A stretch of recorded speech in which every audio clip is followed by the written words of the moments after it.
महिलाओं का, बेटी और बहनों का सम्मान हमें करना चाहिए। जैसे हम माँ देवी दुर्गा की आराधना कर रहे हैं, उतना ही सम्मान हमें अपने घर की महिलाओं का करना चाहिए। तो देवी माँ सही मायने में हम पर प्रसन्न होंगी और हमें इस योग्य बनाएंगी कि हम अपने सपनों को पूरा कर सकें। मैं आप सभी से ये उम्मीद करती हूँ सही शिक्षा और सही संस्कार देंगे। और सबसे ज्यादा जरूरी है अपने घर के लड़कों को समझाना, अपने बच्चों को ये समझाना कि वो समाज की सभी महिलाओं का सम्मान करें। अगर उनकी बहन को कोई छेड़ेगा, उनकी माँ को कोई छेड़ेगा तो उन्हें कैसा लगेगा, तब खून खौल जाता है। लेकिन यही काम वो भी औरों के साथ करते हैं, तो उन्हें इस बात का ध्यान रखना चाहिए। सभी महिलाओं का सम्मान करें और इस संस्कार की शुरुआत घर से ही होगी। हम माए जो हैं उन्हें हमें समझाना पड़ेगा, अपने बच्चों को, अपने भाइयों को, अपने पिता को, सभी को ये समझाना पड़ेगा कि जो पुरुष समाज है वो सभी महिला समाज का सम्मान करे, उनको आगे बढ़ाने में अपनी सहभागिता दें। महिलाएं अपने विरुद्ध हो रहे अत्याचारों के विरुद्ध आवाज उठाएं, कभी चुप रह करके सहमिए नहीं, चुप्पी तोड़ना है और अब हमें खुल करके सामने आना है। हमारे आगे बढ़ने में, हमें सफल होने में जो भी समस्या आ रही है, उस समस्या का समाधान करने के लिए पुलिस विभाग, राजस्व विभाग, शिक्षा विभाग, सभी विभाग आपके साथ हैं। बस आपको एक फोन कॉल करना है। महिला हेल्पलाइन नंबर है 1090 और इमरजेंसी रिस्पांस नंबर है 112। इसके अलावा चाइल्ड हेल्पलाइन नंबर है। अगर आप बच्चों के साथ कोई गलत हरकत होते हुए देखती हैं, कोई ऐसी बात होते हुए देखती हैं जो आपको लगता है कि नहीं ये अच्छा व्यवहार नहीं है, तो तुरंत 1098 पर सूचना दीजिए। मुख्यमंत्री हेल्पलाइन नंबर है 1076, उस पर सूचना दीजिए। आप अपनी समस्या को इन सब में से किसी भी हेल्पलाइन नंबर पर दर्ज करा सकती हैं, लेकिन आपकी समस्या का समाधान तभी हो पाएगा जब आप एक कदम आगे बढ़ा करके शिकायत करेंगे। अगर आप चुप रह करके, सहम करके, संकोच करके, सर झुका करके आगे बढ़ जाएंगी और सोचेंगी कोई बात नहीं, ये तो होता रहता है, तो जीवन ऐसे ही कट जाएगा। कई ऐसी महिलाएं हैं जो पूरा जीवन से अपने पति की मार खाते खाते ही बिता देती हैं। हमें अपराध को पहले ही कदम पे रोकना है। अगर किसी ने आपको गलत नजर से देखा, कोई गलत कमेंट पास किया, आप वहीं पर उसका विरोध कर दीजिए ताकि उसके जितने मंसूबे हैं वो ध्वस्त हो जाए। अगर आप नजर झुका करके आगे बढ़ जाएंगे तो उसके इरादे मजबूत हो जाएंगे। उसको ये लगेगा अब ये महिला मेरा कुछ नहीं कर सकती है क्योंकि ये समाज से डरी हुई है। समाज से डरना नहीं है, ये समाज हम ही लोगों ने बनाया है और हमें अब इसे बदलना है। हमें अब अपने आप को, अपने समाज को, अपने परिवार को, अपने देश को इस योग्य बनाना है कि महिलाएं पुरुषों से कंधे से कंधा मिलाकर चल सके। हम अपने आप को मैं आपको बता दूं, मैं ये उम्मीद करती हूँ कि एक समय ऐसा आए जब इस तरह के किसी अभियान की हमें ज़रूरत ही ना पड़े।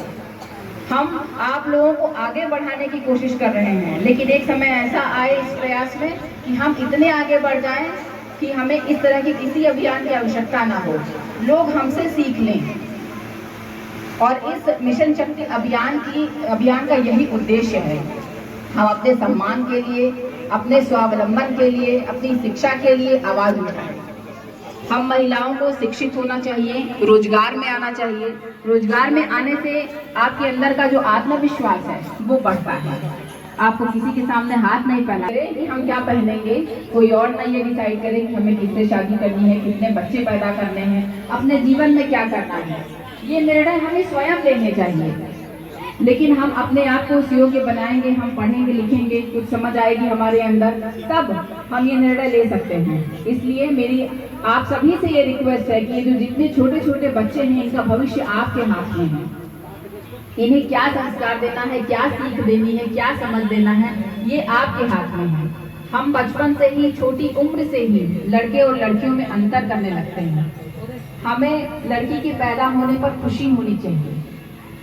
बहुत लोग ऐसे हैं अभी बहुत दुख व्यक्त करते हैं, अरे लड़की पैदा हो गई, अरे ठीक है कोई बात नहीं, ऐसे बोलेंगे जैसे लगता है पहाड़ गिर गया हो।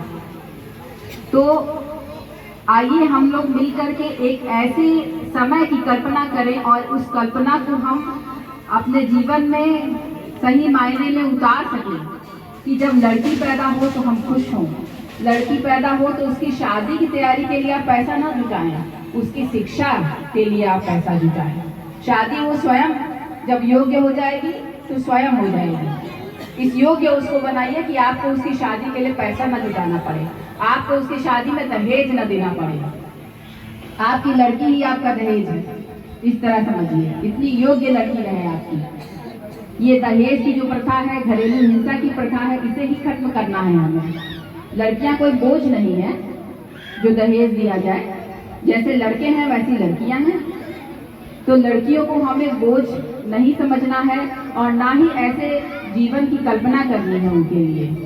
हम चाहते हैं कि लड़कियां पढ़े लिखें, अपने सपनों को पूरा करें, जिस भी क्षेत्र में वो आगे जाना चाहती हैं उस क्षेत्र में वो आगे जाए, अपने जीवन के सभी निर्णय स्वयं ले सके।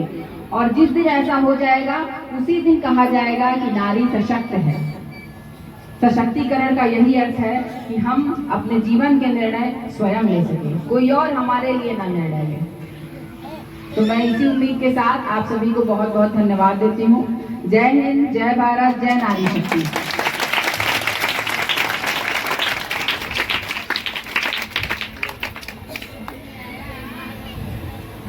मुख्यमंत्री जी ने मिशन शक्ति फेज 4 की शुरुआत की है। इसकी खास बात यह है कि इसमें जितने भी विभाग हैं सभी विभागों को समन्वय स्थापित करके गली गली में, मोहल्लों में, गांवों में जा करके जागरूक किए। कौन सी दवाएं खानी चाहिए, कौन से ऐसे व्यायाम है और योगा है जो उन्हें करना चाहिए, कौन से घर के ऐसे काम है जिनको करने से उनका शरीर स्वस्थ रहेगा। और कौन कि मिशन शक्ति अभियान की शुरुआत जब से हुई है तब से लेकर आज तक बहुत परिवर्तन आया है महिलाओं की स्थिति में। इसलिए क्योंकि अब हम अत्याचारों के विरुद्ध आवाज उठाते हैं। अब आप ध्यान से देखेंगे तो जैसा आप सभी को पता होगा कि मिशन शक्ति अभियान शासन द्वारा चलाया जा रहा है। मिशन शक्ति अभियान 2019 से चलाया जा रहा है।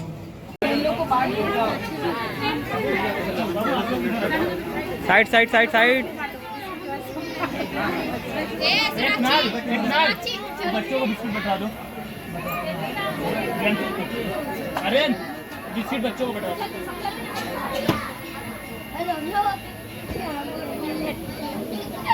होता है मोबाइल पे जरिए क्राइम होता है। जैसे आपके मोबाइल पे कोई आता है, आपको पैसे का लालच देता है, कहता है कि आपका लॉटरी लगी है, आपके मोबाइल पे 4 अंक या फिर 6 अंक का OTP जाता है, आप उसको बता दीजिए, आपके अकाउंट में पता चला जाएगा। तो आप जो होते हैं वो शेयर कर देते बता देते हैं, तो आपके अकाउंट में जितने पैसे रहते हैं वो कट जाते हैं। इसलिए आप इससे सावधान रहिए। ऐसा कुछ नहीं होता है, कोई भी आपके मोबाइल से OTP मांगे, कोई भी नंबर मांगे, कोई शेयर ना करें आप लोग। इससे सावधान। अगर बाय द वे ऐसा कुछ हो जाता है तो आप लोग क्या करते हैं, 1930 साइबर क्राइम नंबर है, 1930 याद कर लीजिएगा। इस पे आप लोग तुरंत कंप्लेन करिएगा। 24 घंटे के अंदर अगर कंप्लेन करते हैं तो आपका जो भी पैसा कटा रहेगा आप लोग को वापस मिल जाएगा। ठीक है। और उसके बाद से आप पहले इस पे कंप्लेन करिए, उसका